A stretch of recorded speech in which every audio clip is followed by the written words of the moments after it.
तुम लोग यहाँ पर क्या कर रहे हो? मैं भी साथ में आऊँ क्या? मैं भी चलूँ क्या साथ में? नमस्कार दोस्तों। अभी से कुछ समय पहले की बात है। 3 दोस्त दिल्ली से गाजियाबाद की तरफ जाते हैं और उनके साथ इस ट्रिप में कुछ ऐसी घटना घट जाती है कि जिस किसी ने भी कहानी सुना उसका दिमाग खराब हो गया। आप आज भी अपना दिमाग खराब करने के लिए तैयार हो जाइए, क्योंकि उसी घटना की कहानी आज जिया सुनाने जा रही है अपनी जुबानी। ये जो घटना घटी 3 दोस्तों के साथ घटी, सबसे पहले हमें उनका नाम जानना चाहिए। एक का नाम विनय है जिसने स्टोरी लिख के भेजा है, उसका दोस्त राहुल और विनीत। ये जो विनय था वो गाजियाबाद का रहने वाला था शुरू से ही, लेकिन पढ़ाई लिखाई के चक्कर में उसका जो स्कूल था वो भी दिल्ली में ही था। उसके चक्कर में ये दिल्ली शिफ्ट हो गया था और दिल्ली में ही इसकी दोस्ती विनीत और राहुल से हुई थी। मतलब बचपन से ही लगभग 5-6 साल से इनकी दोस्ती तीनों की बहुत गहरी वाली दोस्ती थी। हर सैटरडे को ये जो अपने विनीत है वो और राहुल विनय के घर पे ज़रूर जाया करते थे। जो दिल्ली वाला घर था वहाँ पर भी ज़रूर जाया करते थे। ये लोग टाइम पास करते थे। हर सैटरडे को अपने घर से निकल जाएंगे वो लोग, इसके यहाँ आएंगे, इसके यहाँ सैटरडे रात में मस्त सोएंगे, टाइम पास करेंगे, कुछ खाएंगे वाएंगे और पूरा संडे दिन में लेट तक सोएंगे और फिर शाम होते होते अपने घर जाएंगे। मतलब इनकी इतनी दोस्ती थी कि ये विनय के घर पे ही रहते थे, आते ही थे हर सैटरडे को छुट्टी होने के बाद। ऐसी इनकी ज़िंदगी में सब कुछ बहुत अच्छा चल रहा था। ये लोग अपने हिसाब से बहुत फ़न कर रहे थे, बहुत मज़े कर रहे थे। लेकिन एक टाइम ऐसा आता है कि जो अपना विनय था वो बोलता है कि यार मेरे ना गाज़ियाबाद वाले घर पे चलते हैं अपन, बहुत टाइम से वहाँ नहीं गया हूँ और बहुत मन कर रहा वहाँ जाने का।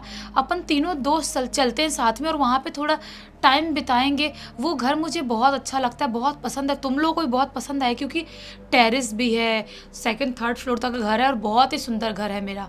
यहाँ पर तो अपने छोटे छोटे घर है, इतना मज़ा नहीं आता है। अपन तीनों को अलग फ़न करना है, अलग इंजॉय करना है, तो अपन को वहाँ चलना चाहिए गाजियाबाद में। तो विनीत और राहुल बोलते हैं विनय से कि हाँ यार तू जो बोल रहा है मतलब अच्छा तो लग रहा है सुनने में, अपने घर वालों से बात करना पड़ेगा और फिर अपन चलेंगे। कब चलेंगे? तो बोलता है विनय कि अपन शाम के टाइम में निकलेंगे तो अपन पहुँच जाएंगे, रात तक पहुँच जाएंगे आराम से। अपन बाइक से चलते हैं, मस्त बाइक से जाएंगे और वहाँ पहुँचेंगे और वहाँ पे एंजॉय करके संडे के शाम रात तक निकल के वापस अपने दिल्ली वापस आ जाएंगे, टेंशन नहीं है कोई। तो ये लोग भी अपने घर पे बात कर लेते हैं, विनीत और राहुल और विनय के साथ। इवनिंग में सैटरडे के ये लोग दिल्ली से निकल जाते हैं गाज़ियाबाद जाने के लिए। जो विनय का घर था ना गाज़ियाबाद में, उसके घर जाने से पहले एक रेलवे ट्रैक पड़ता था और रेलवे ट्रैक के नीचे जो अंडरग्राउंड वाला रोड नहीं होता है, जो मतलब नीचे से रोड है ऊपर से ट्रेनें चल रही है, उस टाइप का कुछ था। वहाँ से ये लोग क्रॉस कर रहे होते हैं। ये लोग ना उससे पहले कुछ चीज़ें मीठी चीज़ें खा लिए थे, मिठाई खा लिए थे, पानी पूरी खा लिए थे, चटपटी मीठी बहुत सारी चीज़ें खा लिए थे कि जाएंगे तो सिर्फ हमको गाज़ियाबाद सोना ही रहेगा। वो रेलवे ट्रैक के नीचे से ये लोग क्रॉस कर ही रहे होते, तभी इनको थोड़ा सा अजीब सी फीलिंग आती है। उनको ऐसा लगता है कि यहाँ पर एंटर करते से ही कुछ गंदी सी स्मेल फैल गई है वहाँ पर पूरे रोड की तरफ। और वहाँ पे अभी रात का टाइम हो गया, अच्छा खासे लोग इवनिंग में निकले थे दिल्ली से। इनको समझ में नहीं आ रहा कि यहाँ पर कोई दिखाई क्यों नहीं, हम अकेले क्यों जा रहे हैं। विनय से विनीत और राहुल बोलते भी हैं कि यार यहाँ पर इतनी गंदगी रहती है कि इतनी गंदी स्मेल क्या फैली है। विनय बोलते पागल हो क्या यार तुम लोग, चुप रहो, ऐसी जगह पे ऐसे टोकते नहीं, ऐसी बातें नहीं बोलते हैं। क्योंकि जो रेलवे ट्रैक होता है या रेलवे स्टेशन है, जो भी ऐसी जगह होती है वहाँ पे कितने कांड हुए रहते हैं, कितने इंसान ख़त्म भी हुए रहते हैं वहाँ पर। और वहाँ पर ये दोनों ऐसी बात कर रहे हैं कि बदबू कैसी आ रही है, कैसी बदबू फैल रही, सारी चीज़ें। वहाँ पर ये लोग निकल ही रहे होते हैं, तभी अचानक से इनको महसूस होता है इनके पीछे मतलब कोई तो खड़ा है और बोल रहा है क्या कर रहे हो यहाँ पर तुम लोग, मैं भी साथ में चलूँ क्या? तो ये पीछे मुड़ के देखते हैं, पीछे मुड़ के देखते तो क्या पाते हैं, पीछे कोई भी नहीं है। सिर्फ आवाज़ आई थी कि मैं भी साथ में चलता हूँ, क्या कर रहे हो तुम लोग यहाँ। ये जो विनय और बाकी लड़के हैं थोड़ा सा घबरा जाते हैं। ये लोग सोचते हैं कि हम कुछ ज़्यादा ही तो नहीं सोच रहे हैं। ये लोग अपनी बाइक स्टार्ट करते हैं वापस से और वहाँ से ये लोग स्पीड में भगाते भगाते गाज़ियाबाद विनय के घर पहुँच जाते हैं। वहाँ पहुँचते लगभग रात के 10:30-11 बजे का टाइम हो गया है। वहाँ पे पहुँचे, इसके विनय का घर देखे, थोड़ा टाइम पास किए, मज़े किए। मज़े करने के बाद लगभग 12 बजे का टाइम हो रहा है, तभी बोलता है विनीत, अरे यार विनय भूख लगी है, कुछ ऑर्डर कर ले क्या, कुछ बाहर से खा ले क्या। तो विनय बोलता है कि हाँ यार, लेकिन खाएं क्या, क्या ऑर्डर करें। तभी बोलता है राहुल कि यार पिज़्ज़ा मंगा लेते हैं, मस्त पिज़्ज़ा पार्टी करेंगे और पिज़्ज़ा खा के फिर सो जाएंगे। फिर सुबह जब नींद खुलेगी उठेंगे, फिर थोड़ा सा और टाइम पास करेंगे, उसके बाद अपना दिल्ली वापस लौटेंगे। तो बोलता है विनय कि ठीक है मैं ऑर्डर करता हूँ। वो पिज़्ज़ा ऑर्डर कर देता है। तब ये लोग सोचते हैं कि यार अपने मतलब सेकंड फ्लोर वाले रूम में टाइम पास कर रहे थे। तभी बोलता है विनीत कि काम करते हैं, अपन टेरेस पे चलते हैं, थोड़ा टेरेस पे घूमेंगे फिरेंगे और वेट भी कर लेंगे, और पिज़्ज़ा वाला अगर आएगा तो नीचे से दिखाई भी देगा। अपन चलते हैं। ये तीनों टेरेस पे चले जाते हैं। वहाँ पर जाके मस्त टहल रहे हैं, घूम रहे हैं, एंजॉय कर रहे हैं। तभी अचानक से जो विनीत है उसको कुछ अजीब सा दिखता है।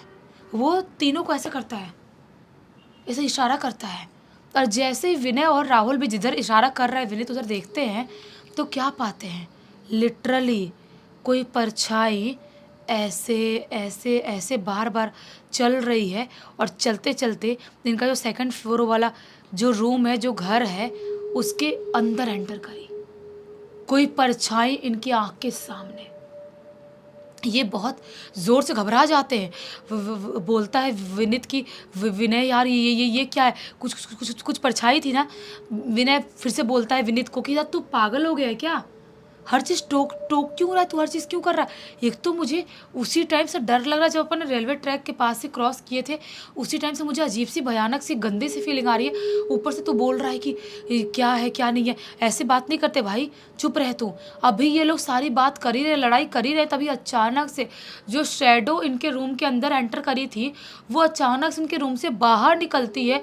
और लिटरली बाहर निकलते हुए वो ऐसे इनके उस रूम से हवा में ऐसे जाती है जैसा कि कोई इंसान की परछाई हवा में होते हुए बाहर निकल गई, बिना सीढ़ी बिना किसी सपोर्ट के। ऐसे ही ये जैसे ही देखते हैं अजीब सा धक से इनको होता है और बहुत ज़ोर से घबरा जाते हैं। सोचते हैं कि यार यहाँ पर खड़े होना सही नहीं है, अपन नीचे ही चलते हैं, अपन ग्राउंड फ्लोर वाले रूम में बैठेंगे और अपना पिज़्ज़ा आ जाएगा तो खा लेंगे और फिर अपन सो जाएंगे। कुछ ठीक नहीं लग रहा है। तो ये तीनों भागते हुए सीढ़ियों से अपने ग्राउंड फ्लोर वाले रूम में जाते हैं और वहाँ पर जाके वेट करने लगते हैं। थोड़ा टाइम बाद पिज़्ज़ा आता भी है और ये तीनों पिज़्ज़ा खाते हैं। और खाने के बाद सोचते हैं कि अब लगभग 12-12:30-1 बजे का टाइम हो रहा, सोचते हैं अब सो जाएंगे। जैसे ये लोग सोने जा ही रहे होते हैं वैसे ही अचानक से इनके ऊपर वाले फ्लोर से, सेकंड फ्लोर से, फर्स्ट फ्लोर से किसी के ज़ोर ज़ोर से भागने की, दौड़ने की, किसी के ज़ोर ज़ोर से चिल्लाने की आवाज़ें सुनाई देने लगती है। ये बताने में जितना नॉर्मल लग रहा है, ये 3 कम उम्र के लड़के जो एक्सपीरियंस कर रहे थे वो बहुत ही ज़्यादा डरावना एक्सपीरियंस था कि एक घर में ये लोग आराम से रहने के लिए टाइम स्पेंड करने आ रहे, उनको ऐसी ऐसी आवाज़ें, ऐसे ऐसे दृश्य दिखने लगे।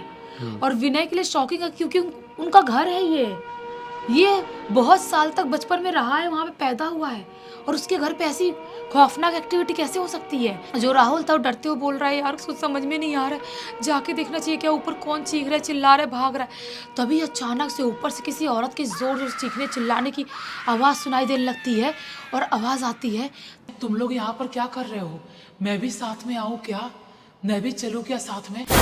ये आवाज़ इनको सुनाई दे रही है।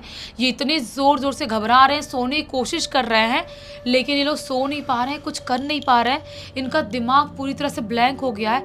ये लोग बैठे बैठे लाइट ऑन किए किए पूरी रात बिता देते हैं। पूरी रात बिताते हैं और नॉन स्टॉप पूरी रात आवाज़ आती रही। सुबह का टाइम होता है, सुबह के टाइम सोचते हैं सोएंगे नहीं, सोने का कोई मतलब नहीं, अपना दिल्ली वापस लौटते हैं। ये लोग अपनी बाइक उठाते हैं और ये लोग वापस से दिल्ली आते हैं। और जो विनय है वो हिम्मत करते हुए अपने घर वालों को बता देता है कि ऐसा ऐसा एक्सपीरियंस हमने अपने उस घर पे किए हैं। घर वाले बोलते हैं कि घर पे घर पे कैसे हो सकता है? उस घर पे हम इतने साल रहे हैं, वहाँ पर तो ऐसी कोई एक्टिविटी हुई नहीं है कभी।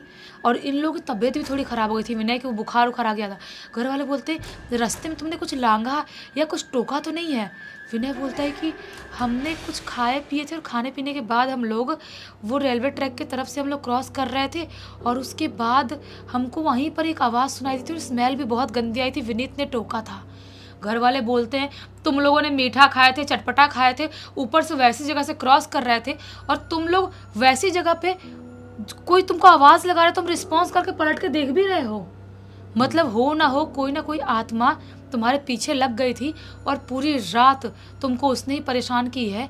अब पता नहीं ज़िंदगी में कोहराम ना मचा दे। चलो चल के मंदिर में थोड़ा पूजा पाठ करके आओ। हनुमान मंदिर लेके जाते हैं विनय घर वाले, और वो दोनों भी घर पे पूजा पाठ करते हैं और मंदिर जाके घूम के आते हैं। विनय घर वाले डिसाइड करते हैं कि एक बार घर पे पूजा करवा देना चाहिए, क्योंकि एक्टिविटी जो हुई है, कई बार ऐसी शक्तियाँ घर पे आती हैं तो रुक जाती हैं और रह जाती हैं, वहाँ से हटती नहीं है। तो विनय घर वाले कुछ टाइम बाद टाइम निकाल कर जाते हैं, उसके घर पे पूजा पाठ करवाते हैं, और अभी उसकी ज़िंदगी में सब कुछ ठीक तो है, लेकिन 3 इतने कम उम्र के लड़कों ने जो एक्सपीरियंस किए वो ज़िंदगी में कभी भूल नहीं सकते। वहाँ पर ये सचमुच में घटना ऐसी थी कि कोई कभी भुला नहीं सकता था। वैसे इस घटना की जानकारी किसके थ्रू मिली है? इस पूरी घटना की जानकारी विनय ने लिख के भेजा है। चलो अच्छा हुआ, एक अच्छी सीख, साथ ही साथ अच्छा मनोरंजन मिल गया। इसी एक नोट के साथ इस कहानी का बंद कर देते हैं। अब तक इस वीडियो को देख लिए थे तो लाइक ज़रूर कर देना, चैनल को सब्सक्राइब करके बेल आइकन दबा के ऑल के ऑप्शन में क्लिक करना, और इंस्टाग्राम के लिंक इस वीडियो के डिस्क्रिप्शन बॉक्स में मिल जाएगी, वहाँ पे भी जुड़ जाना। और आपके पास भी ऐसी कोई कहानी, टॉपिक या जानकारी हो तो लिख भेजना। हो सकता है हमारा अगला वीडियो कल आपके हिसाब से ही बन रहा हो। तो चलिए कल फिर से मिलते हैं, तब तक के लिए बहुत बहुत धन्यवाद। आपका दिन शुभ हो।